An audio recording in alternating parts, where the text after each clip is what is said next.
கொஞ்சம் சைலண்டா இருந்தார் அண்ணாமலை. இன்னைக்கு மறுபடியும் ரொம்ப வீரியமா தொடங்கியிருக்காரு. டெல்லி ஒருவேளை சிக்னல் குடுத்துருச்சா? டைரக்ஷன் நீங்க தான் தலைவர் கன்டின்யூ பண்ண போறீங்கன்னு ஏதாவது குடுத்துட்டாங்களா? இங்கே டெல்லிக்கு தெரியாதா? அவரை தவிர இன்னொருத்தர தலைவராக போட்டால் என்ன ஆகும்? சீமான் பெரிய அளவு வளர்ச்சியை பெற்றுவார். திமுக வேண்டாம், அண்ணா திமுக வேண்டாங்கல, சீமான் ஜம்பாகி போயிட்டே இருப்பார்.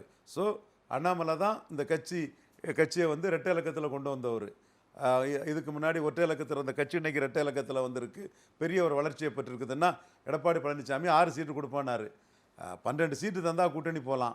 6 சீட்டுக்கெல்லாம் அவரோட கூட்டணி போகண்டாம். நான் 10% ஓட்டுக்கு மேலே எடுத்து காட்டுறேன்னு அசூரன்ஸ் கொடுத்தாரு மோடிக்கிட்டே, அமித்ஷாட்டையும் எடுத்து காட்டினாரு. 11.4. எனிவே அண்ணாமலை அந்த இடத்துல 2% எடப்பாடி சொன்ன இடத்துக்குள்ள 5% நிரூபித்து காட்டிட்டாரு. 6 சீட்டு தான், 4% சொன்ன இடத்துல 10% மேல் நிரூபித்து காட்டிட்டாரு. இது 2029 98-99 மாதிரி வாஜ்பாய் தலைமையில் சாதித்த மாதிரி மோடி தலைமையில் மீண்டும் சாதிக்கக்கூடிய ஒரு சூழ்நிலை உருவாயிட்டு. இல்ல டெல்லி இப்ப மூவ் பண்ணி அவருக்கு ஓகேன்னு டிக் அடிச்சதுனால தான் இந்த அளவுக்கான டாக், இந்த வார்த்தை போரெல்லாம் போயிட்டு இருக்கா? டிக் அடித்தது மட்டும் இல்லை, டைரக்ஷனும் அடித்து விளையாடுங்க.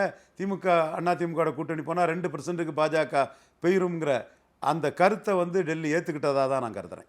அடிச்சு விளையாட சொல்லியிருக்காங்க. எடப்பாடியை பலகீனப்படுத்துறது தான் எல்லா வகையிலையும், எல்லா ஸ்ட்ராட்டஜி பண்ணி எடப்பாடியை பலகீனப்படுத்துறது தான் பாஜகவோட வியூகம்னு நான் கருதுறேன்.